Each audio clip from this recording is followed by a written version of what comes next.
2 தீமோத்தேயு 1வது அதிகாரம் 9வது வசனமும் 10வது வசனமும். 2 தீமோத்தேயு 1வது அதிகாரம் 9 10.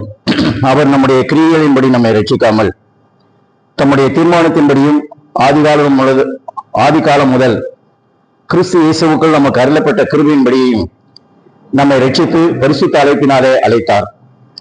நம்முடைய இரட்சகராகிய இயேசு கிறிஸ்து பிரசன்னமானதினாலே அந்த கிருபை இப்பொழுது வெளிப்படுத்தப்பட்டது.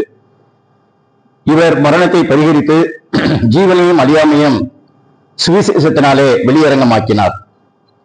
இந்த காலை வேளையிலே தேவனுடைய சமூகத்திலே சபை கூடி ஆராதிக்கிற நாம் இந்த ஆராதனுடைய மேன்மை, இதனுடைய உண்மையை இந்த தேவனுடைய பந்தி நமக்கு நினைவுபடுத்தக்கூடியதாக இருக்கிறது. முக்கியமாக நாம் பாவ வாழ்க்கையிலிருந்து விடுவிக்கப்பட்டதையும் நமக்கு நம்முடைய பாவ மன்னிப்புக்காக தேவன் என்ன செய்தார் என்பதை இந்த 2 வசனங்களிலே நாம் படிக்கிறோம். முதலாவதாக நாம் 9வது வசனத்திலே முதல்ல வாசிக்கிறோம், அவர் நம்முடைய கிரியைகளின்படி நம்மை ரட்சிக்காமல் என்று தேவனுடைய வசனத்திலே படிக்கிறோம். நாம் ஏற்கனவே அறிந்திருக்கிறது போல ரட்சிப்பு என்கிறதான வார்த்தை விடுவிக்கப்படுகிறது அல்லது தப்புவிக்கப்படுகிறது, காப்பாற்றப்படுகிறது என்கிற அர்த்தம் தான் அந்த ரட்சிப்பு என்ற வார்த்தையை குறிக்கக்கூடியதாக இருக்கிறது. தேவன் நம்மை எதிலிருந்து விடுவித்தார், இதிலிருந்து நம்மை காப்பாற்றினார் என்று கேட்டால் முக்கியமாக நம்முடைய பாவ வாழ்க்கையில் இருந்தார். எனவே அதைத்தான் இந்த தேவனுடைய மேஜை நமக்கு நினைவுபடுத்தக்கூடியதாக இருக்கிறது. இங்கே வாசிக்கிறோம், நம்முடைய கிரியை அவர் நம்முடைய கிரியையின்படி நம்மை ரட்சிக்காமல் என்று தேவனுடைய வசனத்திலே படிக்கிறோம். எனவே நம்முடைய கிரியை என்று சொல்லுகிற வேளையில நாம் ஏதோ ஆண்டவருக்காக சில நல்ல காரியங்கள் செய்தனாலேயோ, உபவாசம் இருந்ததுனாலேயோ, காணிக்கை கொடுத்ததுனாலேயோ, அல்லது சில மார்க்க ஆசாரங்களை ஆசரித்ததுனாலே நாம் என்ன செய்யப்படவில்லை என்று கேட்டால் பாவ வாழ்க்கையிலிருந்து நாம் விடுதலையாக்கப்படவில்லை என்பதை இந்த பந்தி நமக்கு நினைவுபடுத்தக்கூடியதாக இருக்கிறது. நாமும் அதை உணர வேண்டும். அதான் இங்க வாசிக்கிறோம், நம்முடைய கிரியையின்படி நம்மை ரட்சிக்காமல் என்று வாசிக்கிறோம். அப்படி என்று சொன்னால் மனிதன் தன்னுடைய சுய கிரியையினாலே, தன்னுடைய சுய நீதியினாலே தேவனுடைய சமூகத்தில வர முடியாது என்பதை நினைவுபடுத்தக்கூடியதாக இருக்கிறது. இவற்றில் நாம் வாசிக்கிற வேளையில நீங்கள் ரோமர்கள் நிறுவனம் 3ஆம் அதிகாரம் 20வது வசனம், கலாத்தியர்கள் நிறுவனம் 2ஆம் அதிகாரம் 16வது வசனத்திலே வாசிக்கிற வேளையில எந்த மனுஷனும் நியாயப்பிரமாணத்தின் கிரியைகளினாலே தேவனுக்கு முன்பாக நீதிமான் ஆக்கப்படுவதில்லை என்று தேவனுடைய வசனத்திலே படிக்கும். எந்த மனுஷனும் எவ்வளவு பெரிய பக்தியுள்ளாக ஆளாக இருந்தாலும் எந்த மனுஷனும் நியாயப்பிரமாணத்தினுடைய கிரியை, அதாவது மனிதனுடைய கிரியையினாலே அவனுடைய நற்செயல்களினாலே தேவனுக்கு முன்பாக நீதிமானாக்கப்படுவதில்லை என்பதை வேதம் சொல்லுகிறது. எனவே இந்த பந்தியை நமக்கு அதைத்தான் நிலைப்படுத்துகிறது. எனவே இன்றைக்கு நாம் தேவ சமூகத்தில் அமர்ந்திருக்கிறோம் என்று சொன்னால் நம்முடைய கிரியைகள் எதுவுமே கிடையாது. நாம் எந்த விதமான கிரியையை செய்து தேவ சபையில தேவ சமூகத்தில பாவ மன்னிப்பை நாம் பெற்றுக் கொள்ளவில்லை என்பதை பந்தி நமக்கு நினைவுபடுத்தக்கூடியதாக இருக்கிறது. இரண்டாவதாக நாம் அந்த வாக்கியத்திலே படிக்கிறோம், அந்த 2 தீமோத்தேயு 1வது அதிகாரம் 9வது வசனத்துடைய அடுத்த பாகத்துல தம்முடைய தீர்மானத்தின்படியும் என்று இடத்துல வாசிக்கிறோம். நம்முடைய கிரியையினாலே தேவன் நம்மை ரட்சிக்கவில்லை. இரண்டாவது தம்முடைய தீர்மானத்தின்படி என்று இடத்துல வாசிக்கிறோம். அப்ப நம்முடைய ரட்சிப்பு, நம்முடைய பாவ மன்னிப்பு இது தேவனுடைய தீர்மானத்தின்படி என்று இடத்துல வாசிக்கிறோம். மேஜை மனித திட்டத்தின்படி அல்ல, தேவ திட்டத்தின்படி தேவன் நம்மை ரட்சித்தார். அவருடைய சிலுவை மரணம் அந்த மாதிரியாக தேவனுடைய திட்டம் என்று நாம் இடத்துல வாசிக்கிறோம். எனவே தேவனுடைய தீர்மானத்தின்படி என்று தேவனுடைய வசனத்திலே வாசிக்கிறோம். எனவே ஆண்டவர் சிலுவையிலே மரித்தது ஏதோ அன்றைக்கு இருந்த கொடூரமான ஆட்கள் அவரை பிடித்து சிலுவையிலே அடைந்ததனால் அல்ல. ஏற்கனவே அவருடைய சிலுவை மரணம் எப்படிப்பட்டது என்று கேட்டால் அது தீர்மானிக்கப்பட்டது. அதை அப்போஸ்தலர் நடவடிக்கைகள் 2ஆம் அதிகாரம் 23வது வசனம் பாருங்கள். அப்போஸ்தலர் 2:23, அப்படி இருந்தும் தேவன் நிர்ணயித்திருந்த ஆலோசனையின்படியும் அவருடைய முன்னறிவின்படியும் ஒப்பு கொடுக்கப்பட்ட அந்த இயேசு என்று வேதத்திலே வாசிக்கிறோம். இங்கே வாசிக்கிறோம், தேவன் நிர்ணயித்திருந்த ஆலோசனை, அவருடைய முன் அறிவு என்று வேதத்திலே வாசிக்கிறோம். அதான் இங்கே வாசித்தோம், அவருடைய தீர்மானத்தின்படி என்று வாசிக்கிறோம். அப்ப இன்றைக்கு நாம் ரட்சிக்கப்பட்டிருக்கிறது, நாம் இந்த இடத்துல சபைக்கூடி வந்திருக்கிறது, இதெல்லாம் நம்முடைய கிரியை அல்ல, தேவனுடைய அந்த தீர்மானம் அவர் நிர்ணயித்த காரியம். நீ உட்கார்ந்து நம்ம எல்லாரும் வித்தியாசமான ஊர்ல பிறந்தவங்க, வித்தியாசமான நிலைமையில அந்த மாதிரியாக வளர்க்கப்பட்டவர்கள். நம்முடைய வாழ்க்கையில இந்த மாதிரியாக இந்த இடத்துல வருவோம், சபை விடுவோம், ஆராதிப்போம் என்று நம்முடைய வாழ்க்கையில யாரும் எண்ணங்கள் கிடையாது. ஆனால் இன்னைக்கு இங்கே சபை கூடி வருகிறோம். அது எதன்படி என்று கேட்டால் தேவன் நிர்ணயித்த காரியம். தேவன் தீர்மானத்தின்படி நாம் இன்றைக்கு ரட்சிக்கப்பட்டு தேவ தீர்மானத்தின்படி இன்னைக்கு நாம் என்ன செய்கிறோம் என்று கேட்டால் சபை கொடுக்கிறோம். ஆகையினாலே கர்த்தருடைய பந்தி, அவருடைய சிலுவை மரணம், நாம் சபை கூடி வருவது, இவைகள் எல்லாம் எப்படி என்று கேட்டால் அவருடைய தீர்மானத்தின்படி, தேவன் நிர்ணயித்திருந்த அந்த தேவ ஆலோசனையின்படி என்பதை இந்த தேவனுடைய பந்தி நமக்கு நினைவுபடுத்துகிறது. முதலாவதாக நாம் அதிலே படிக்கிறோம், அந்த 9ஆம் வசனத்திலே ஆதி முதல் கிறிஸ்து இயேசுவுக்குள் நமக்கு அருளப்பட்ட கிருபையின்படியே நம்மை ரட்சித்து என்று வேதத்திலே வாசித்தோம். முதல்ல வாசிக்கிறோம், நம்முடைய கிரியைகளின்படி அவர் நம்மை ரட்சிக்காமல் என்று வாசிக்கிறோம். இப்பொழுது என்ன வாசிக்கிறோம் என்று கேட்டால் கிறிஸ்து இயேசுவுக்குள் நமக்கு அருளப்பட்ட கிருபையின்படியும் நம்ம என்ன செய்தார் என்று கேட்டால் அவர் ரட்சித்தார் என்று வேதத்திலே வாசிக்கிறோம். அப்ப இந்த ரட்சிப்பு என்கிற காரியம், பாவ மன்னிப்பு, பாவ விடுதலை, மனிதனை தேவனோடு ஐக்கியப்படுத்துவது ஆதிகால முதல் என்று வேதத்திலே வாசிக்கிறோம். மனிதன் இன்றைக்கு பாவம் செய்தானோ அன்றைக்கே தேவன் என்ன செய்தார் என்று கேட்டால் அவருடைய கிருபையினாலே ஒரு பாவி ரட்சிக்கப்பட வேண்டும் என்பது ஆதிகால முதல் தேவனுடைய ஒரு தீர்மானமாக, ஒரு திட்டமாக இருந்தது என்று நாம் வாசிக்கிறோம்.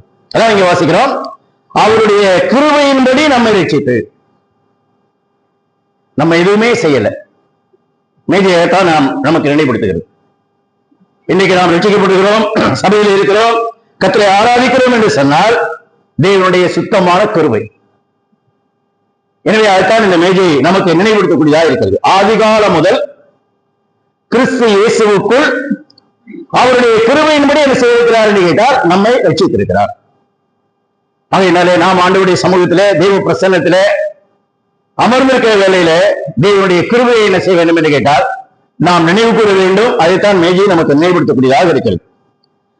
ஆண்டவரின் உலகத்திலே வந்தது எதற்காக என்று கேட்டால் நம்மை தண்டிப்பதற்காக அல்ல, அவர் நம்மை ரட்சிப்பதற்காகத்தான். நீங்கள் பைபிள்ல வாசிக்கிற வேளையில தீத்து 2ஆம் அதிகாரம் 14ஆம் வசனத்தை நீங்க படிக்கிற வேளையில எல்லா மனுஷருக்கும் ரட்சிப்பை அளிக்கத்தக்கதான தேவ கிருபை பிரசன்னமானது என்று வேதத்திலே படிக்கிறோம். எல்லா மனுஷரையும் பாவத்திலிருந்து விடுவிக்க வேண்டும், பாவத்திலிருந்து காப்பாற்ற வேண்டும் என்பதற்காக தேவனுடைய கிருபை என்ன செய்ய வேண்டும் கேட்டால் இந்த உலகத்திலே பிரசன்னமானது என்று வாசிக்கிறோம். இனிமாக நாம் அந்த ரோமர் 3ஆம் அதிகாரம் 24ஆம் வசனத்தை நீங்கள் வாசிக்கிற வேளையில இலவசமாய் அவருடைய கிருபையினாலே கிறிஸ்து இயேசுவில் உள்ள மீட்பை கொண்டு நீதிமான்களாக்கப்படுகிறீர்கள் என்று வாசிக்கிறோம். இலவசமாய் அவருடைய கிருபையினாலே, நம்முடைய வாழ்க்கையில மெரிட் அல்ல, எந்த விதமான தகுதியின் அடிப்படையில நம்ம இன்னைக்கு தேவ சபையில வரல. அதே போல நம்ம ஏதாவது கரையம் கொடுத்ததுனால தேவ சபையில வரல, பாவத்திலிருந்து விடுவிக்கப்படல. இலவசம், இலவசமாய் அவருடைய கிருபையினாலே என்ன செய்திருக்கிறோம் என்று கேட்டால் இன்றைக்கு நாம் ரட்சிக்கப்பட்டிருக்கிறோம். அதுதான் இந்த மேஜை நமக்கு நினைவுபடுத்துகிறது. நாமும் அதை என்ன செய்ய வேண்டும் என்று கேட்டால் நினைவு கூற வேண்டும். நம்ம எல்லாருக்கும் தெரியும், அந்த எபேசியர் 2ஆம் அதிகாரம் 8-9 வாசிக்கிறோம்.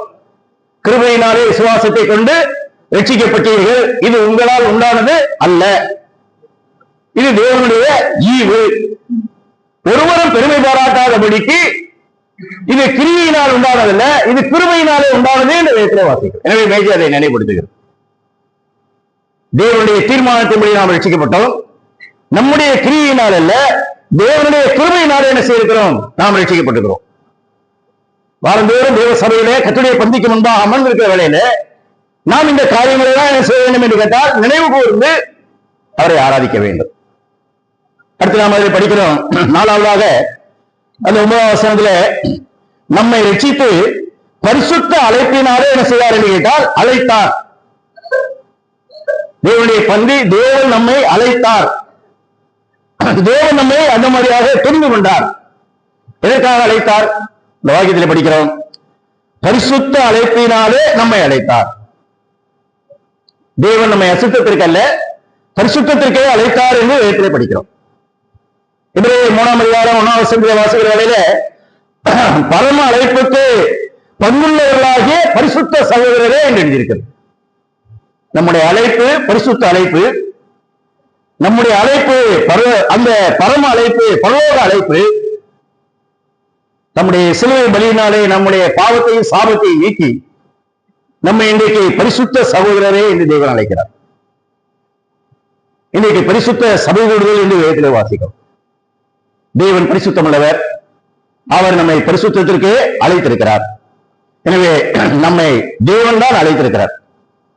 இன்னொரு வாக்கியம் நீங்க வாசிக்கிற வேளையில அந்த 1 பேதுரு 5ஆம் அதிகாரம் 10வது வசனத்தை நீங்க வாசிக்கிற வேளையில கிறிஸ்து இயேசுவுக்குள் நம்மை தமது நித்திய மகிமைக்கு அழைத்தவர் என்று வாசிக்கிறோம். இந்த வசனத்தெல்லாம் நீங்க அப்புறம் படிங்க. தேவன் பரிசுத்த அழைப்பினாலே அழைத்தார், பரம அழைப்பினாலே அழைத்தார், நித்திய மகிமைக்கு அழைத்தார். இதெல்லாம் யாருக்குள்ள? கிறிஸ்து இயேசுவுக்குள்ளதான். கிறிஸ்து இயேசுவுக்கு வெளியில கிடையாது. எனவே பந்தி அழைத்தார் நமக்கு நினைவுபடுத்தக்கூடியதா இருக்கு. தேவன் நம்மை அழைத்தார் என்று சொல்லுகிற வேளையில எப்படிப்பட்டவர்களை தேவன் அழைத்தார் என்பதை நீங்க பைபிள் படிக்கிற சமயத்துல இந்த 1 கொரிந்தியர் 1ஆம் அதிகாரம் 26ல இருந்து நீங்க பார்க்கிற வேளையில 1 கொரிந்தியர் 1ஆம் அதிகாரம் 26வது வசனம் பாருங்க. எப்படியும் சகோதரரே நீங்கள் அழைக்கப்பட்ட அழைப்பை பாருங்கள். தேவன் பரிசுத்தத்தை அழைப்புக்காக நம்ம அழைத்திருக்கிறார். அழைக்கப்பட்ட நம்ம யாரு என்பதை அந்த வாக்கியம் சொல்லுகிறது. மாமிசத்தின்படி ஞானிகள் அநேகர் இல்லை, வல்லவர்கள் அநேகர் இல்லை, பிரபுக்கள் அநேகர் இல்லை. ஞானிகளை வெட்கப்படுத்தும்படி தேவன் உலகத்திலே பைத்தியமானவர்களை தெரிந்து கொண்டார். பலமுள்ளவர்களை வெட்கப்படுத்தும்படி தேவன் உலகத்திலே பலவீனமானவர்களை தெரிந்து கொண்டார். உள்ளவர்களை அவமாக்கும்படி உலகத்தில் இழிவானவர்களையும் அற்பமாக எண்ணப்பட்டவர்களையும் இல்லாதவர்களையும் தேவன் தெரிந்து கொண்டார். மாம்சமான எவனும் தேவனுக்கு முன்பாக பெருமை வராதபடிக்கு அப்படி செய்தார்.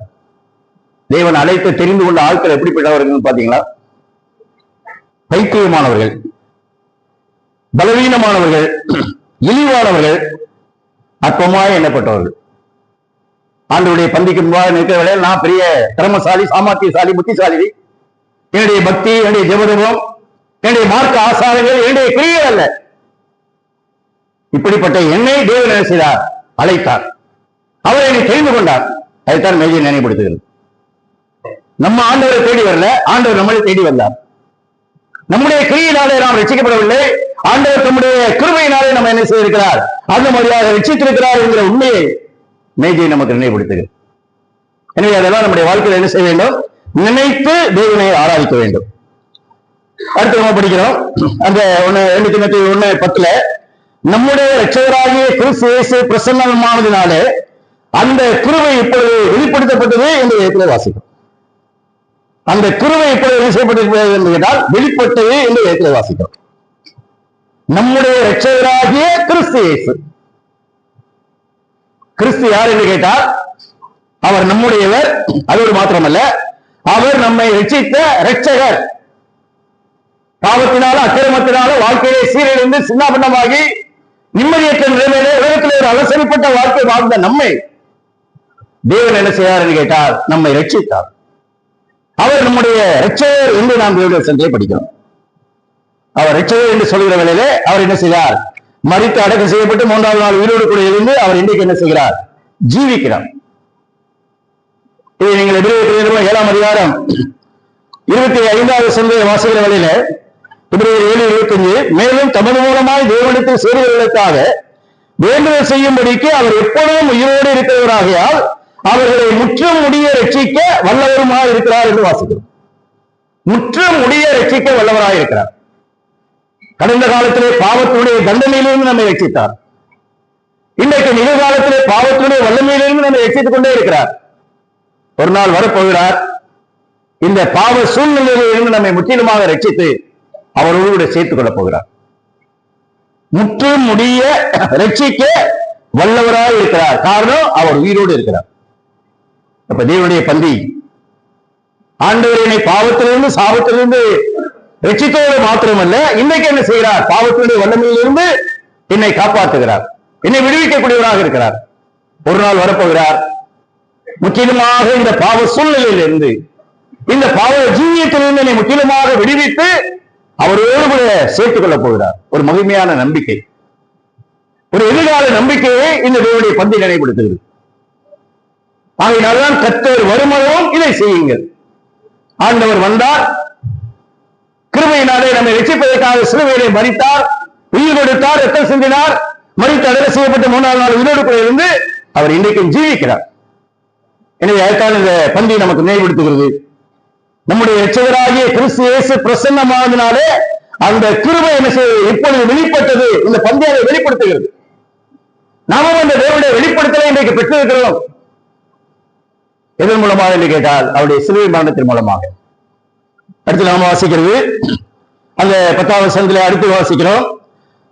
இவர் மரணத்தை பரிகரித்து ஜீவனையும் அழியாமையும் சுவிசேஷத்தினால் என்ன செய்தார் என்று கேட்டால் வெளியரங்கமாக்கினார் என்று வாசிக்கிறோம். இவர் மரணத்தை பரிகரித்து என்று நாம் தேவனுடைய சந்தியை வாசிக்கிறோம். ஆவிக்குரிய நிலைமையிலே நாம் மரித்து போயிருந்தோம்.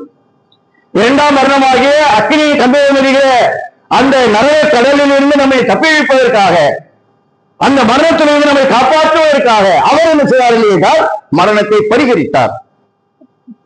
மரணம் அந்த மாதிரியாக ஜெயமாக விழுங்கப்பட்டது. நீங்கள் ஏசாயா 25ஆம் அதிகாரம் 8வது வசனம், அந்த 1-15வது அதிகாரத்தெல்லாம் நீங்கள் வாசிக்கிற வேளையில இயேசு கிறிஸ்து மரணத்தை என்ன செய்தார் என்று கேட்டால் ஜெயமாக விழுங்கினார் என்று எழுதியிருக்கிறது. உலகத்திலே பரிகரிக்கப்படக்கூடிய கடைசி சத்துரு யாருன்னு கேட்டீங்கன்னா மரணம் என்று எழுதியிருக்கிறது. 1-15ஆம் அதிகாரம் 26வது வசனத்தை நீங்க வாசிக்கிற வேளையில பரிகரிக்கப்படும் கடைசி சத்துரு மரணம் என்று எழுதியிருக்கிறது. அந்த கடைசி சத்துரு என்று கேட்டால் நரகம்.